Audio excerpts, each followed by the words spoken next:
सस्नेह नमस्कार.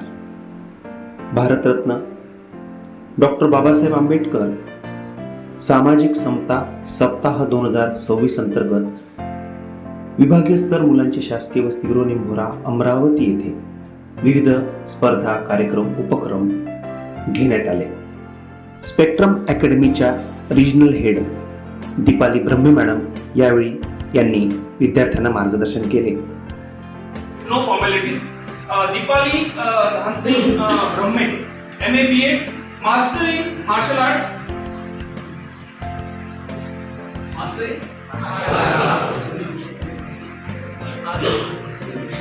तुम्ही म्हणजे आपण जर त्याच्याशी जास्त दादागिरी करण्याचा प्रयत्न केला तर will be in trouble. Okay. Regional head of spectrum academy प्रबोधन बहुउद्देशीय संस्था नाशिक. त्यांचं स्पेक्ट्रम अकॅडमीमध्ये तुम्ही ऐकलं असेल. आपण वेळेत वाया नाही घालवणार. तुमच्याशी मला खरंच तर बोलायचंय की विषय हा आहे की स्पर्धा परीक्षा. बरोबर, तुम्ही सगळी जण कुठून ना कुठून तरी इथे चांगल्या घरातून आलेले आहात. ओके नाही नक्की. म्हणजे पुढे काहीतरी मला करायचंय, मला इंजिनियर व्हायचंय, डॉक्टर व्हायचंय, मला आणखी पुढे जायचंय, त्याहून की पुढे मला पैसा कमवायचा. सगळ्या गोष्टी येतात कुठे शेवटी पैसा. मग हा पैसा आपण चांगल्या मार्गाने मिळवतो आणि थोडी वाईट मार्गाने, दोन्ही आपल्याकडे मार्ग असतात. बरोबर की नाही? आपण मोस्ट ऑफ चांगल्या मार्गाने मिळतो. बरोबर नक्कीच ना. आपण चांगल्या मार्गाने मिळत असतो. बरोबर. त्याने काही खूप मोठं आणि त्यात परीक्षा क्रॅक करून तो आज अधिकारी आहे. ठीक आहे. सर हे हो इथून पण इथून परीक्षातून करिअरच्या संधी कोणत्या कोणत्या आहेत? तर UPSC, MPSC, bank, SSC, RRB, police भरती, सरळ सेवा भरती. त्याच्यानंतर different exams conducted by UPSC. जसं MPSC हे महाराष्ट्र गव्हर्नमेंटसाठी आहे, तसं ते UPSC हे कशासाठी आहे? UPSC हे स्टेट गव्हर्नमेंटसाठी आहे का? सेंट्रल गव्हर्नमेंटसाठी. ओके. सो डिफरंट एक्झाम्स असतात त्याच्यामध्ये. CEC, IFS, IES, CDSE, NDA आणि CAT. CSE civil engineer examination.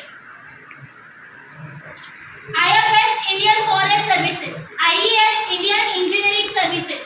CDSE combined defence service examination. NDA national defence academy. CAPF central armed police forces. Normally आपला गोंधळ असतो की A आणि B हा जो ग्रुप आहे त्याच्यामध्ये कोणते कोणते पोस्ट आहेत. तर ग्रुप A मध्ये जे आहेत ही PDF मी तुम्हाला शेअर करणार आहे तुमच्या सगळ्यांसोबत. पण त्याचबरोबर मी ही माहिती देते की ॲडमिनिस्ट्रेशनचे जेवढे तुमचे पोस्ट असतील ते most of the group A मध्ये येतात. आर्म फोर्सेस असतात किंवा दिल्ली, अंदमान निकोबार हे जे सिव्हिल सर्व्हिसेस आहेत, पोलीस सर्व्हिसेस जे आहेत ते ग्रुप B मध्ये. फक्त 800 गुणांची परीक्षा होती MPSC साठी. पण आता ती MPSC आणि UPSC चा पॅटर्न सेम केल्यामुळे 1750 गुणांची परीक्षा रिटर्न टेस्ट केली जाते आणि 275 मार्काचे इंटरव्ह्यू हे स्टडी केले जातं. पेपर 3 मध्ये जनरल स्टडीज 250 मार्क्ससाठी असतो. Governance, constitution, polity, social justice and international relations. 4th paper असतो जनरल स्टडीज मध्ये. 3rd 250 मार्क्सचा, ज्याच्यामध्ये science and technology, economics, development, biodiversity, environment, security and disaster management. Paper 5 असतो जनरल स्टडीजचा 250 मार्क्सचा, एथिक्स, इंटिग्रिटी अँड ॲप्टिट्यूड. त्याच्यासाठी तो पेपर 6 आणि पेपर 7 त्याच्यामध्ये ऑप्शनल सब्जेक्टमध्ये पेपर 1 250 मार्क्सचा असतो आणि त्याच्यानंतर ऑप्शनल 2 गुगलवरती सर्च करू शकतो. पण नेमकं सर्च काय करायचं हे पण मला माहिती असलं पाहिजे. बरोबर की नाही? मी फक्त इंस्टाग्रामच्या रील्स बघतो आणि त्याच्यामधून मोटिवेशन घेतो, मोटिवेशन स्पीकर येतो आणि पण ते मोटिवेशन कधी आचरणामध्ये आणलं हे पण महत्त्वाचं आहे. बरोबर. तर तुम्ही ज्या वेळेस ह्या परीक्षांची तयारी करता एक लक्षात ठेवा, आपलं महाराष्ट्राला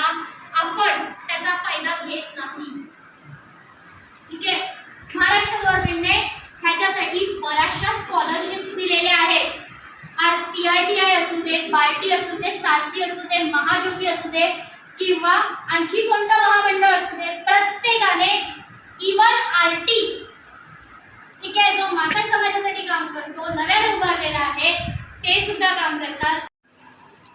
फक्त आम्हाला ह्याचं नॉलेजच नसतं, कारण आमच्यापर्यंत कोणी येत नाही, बरोबर. आता जर मी तुम्हाला विचारलं की किती लोकांना वाटतं की मला चांगल्या पदावर गव्हर्नमेंट ऑफिसर व्हायचं, तर किती लोक अशी आहेत की मला ऑफिसर व्हायचं, किती लोक आहेत? हा प्रश्न चांगला आहे.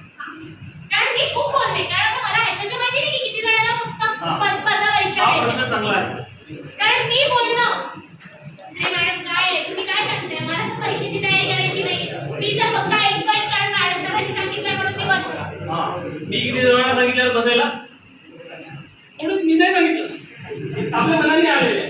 पण अधिकारी त्यांना व्हायचं आहे, त्यांनी ते हात वर करायला पाहिजे.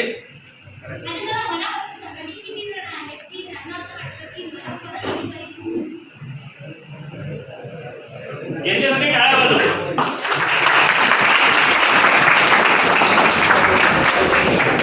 मार्ग सोपा नाहीये. त्यांचे जे अधिकारी आहेत कडू सर, हे तिथे ते क्लासेस घेणार आहेत आणि त्याची काहीही फी, ठीक आहे, फक्त एक छोटीशी टोटल फी आहे ती फक्त तुम्हाला पे करायची आहे.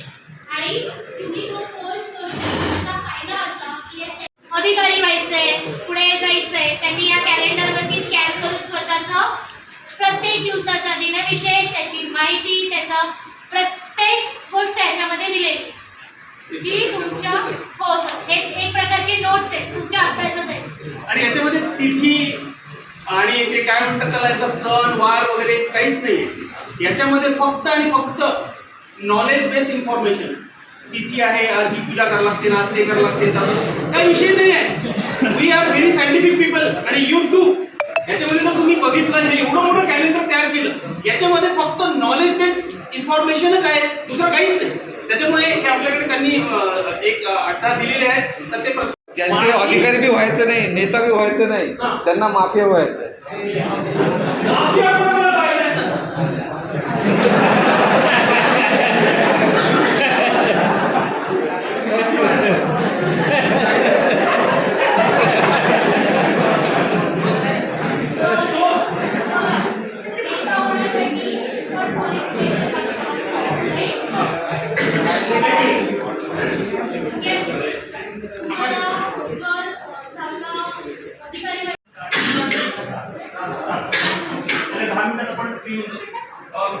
लक्षात घ्या की आपल्याला हे सेशन्स करण्याची गरज का पडते, कारण किती जणांना अधिकारी व्हायचा आहे असा हा प्रश्न निर्माण झाल्यानंतर मी अधिकारी होईल न होईल सगळ्यांनी हात वर पाहिजे होते ना, बरोबर.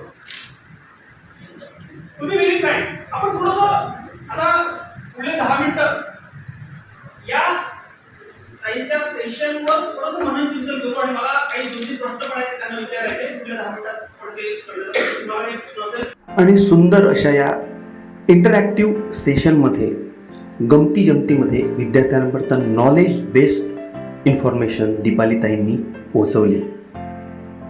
त्यांचे सहर्ष आभार आम्ही विभागाच्या वतीने मानतो आणि पुढेही विद्यार्थ्यांना त्यांच्या या मार्गदर्शनाचा नक्कीच उपयोग होईल अशी शुभेच्छा सदिच्छा इथे व्यक्त करतो.